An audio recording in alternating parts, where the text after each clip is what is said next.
শুরু করিতেছি মহান আল্লাহর নামে, যিনি পরম করুণাময় এবং অত্যন্ত দয়ালু।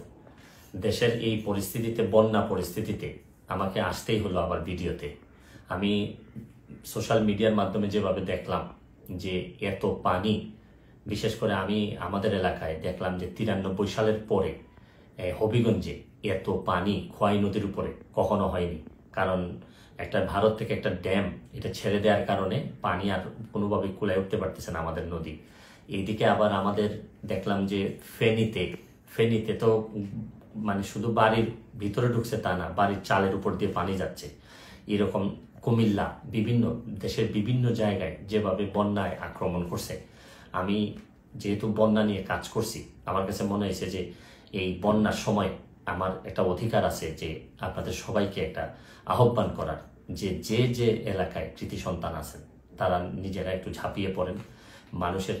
কারণ দূর থেকে বন্যা বলতে আমরা পানি দেখি, কিন্তু আপনি যদি কাছে যান, প্রতিটা পরিবার যে কি পরিমাণ কষ্ট হয়, কাছে গেলে বুঝতে পারবেন যে মানুষের কষ্ট।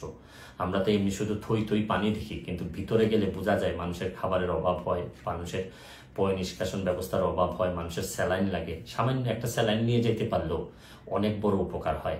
আমি বিশেষ করে প্রধান উপদেষ্টা মহোদয় ডক্টর মোহাম্মদ ইউনূস সাহেবকে অনুরোধ করব যে সারা দেশে ওনার তো তৃণমূলে কাজ করার অভিজ্ঞতা আছে, উনি যদি একটু ব্যবস্থা নেন মানুষ অনেক বেশি শান্তি পাবে। কারণ আমি আরেকটা জিনিস, আমি আমার এলাকায় নিজের হবিগঞ্জের যারা যারা আছেন, যারা আমাকে আমার আত্মীয় স্বজন যারা ফলোয়ার আছেন, তাদেরকে বলবো যে আপনারা যেভাবে পারেন আমাদের এলাকার, অন্তত এলাকার মানুষগুলারে সেভ করার চেষ্টা করেন।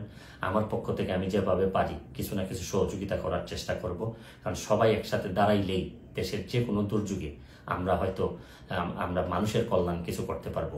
আমরা বহু মানুষ আছি, হয়তো মানুষ একটু বিপদে পড়লেই কাজে আসতে পারি, হয়তো আমরা চেয়ে ঘুরে বেড়া না, আমরা হয়তো অনেক বেশি প্রতিবাদকারী না, বা সব জায়গায় দাঁড়ায় যেতে পারি না, অনেক লিমিটেশন নিয়েই মানুষ হিসাবে বেঁচে থাকি।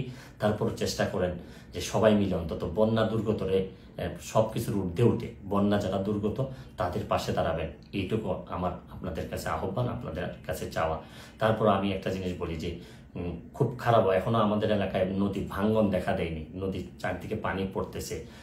যদি ভাঙ্গন দেখা দেয়, খুবই খারাপ অবস্থা হয়, তাহলে আমার আপনারা নিশ্চিত থাকতে পারেন আমি যেভাবেই হোক সশরীরে আপনাদের মাঝে হাজির হব। আমি চেষ্টা করবো আমার সর্বস্ব দিয়ে যাদের জন্য আমি শপথ নিয়েছিলাম তাদের পাশে দাঁড়ানোর। ভালো থাকবেন, সুস্থ থাকবেন।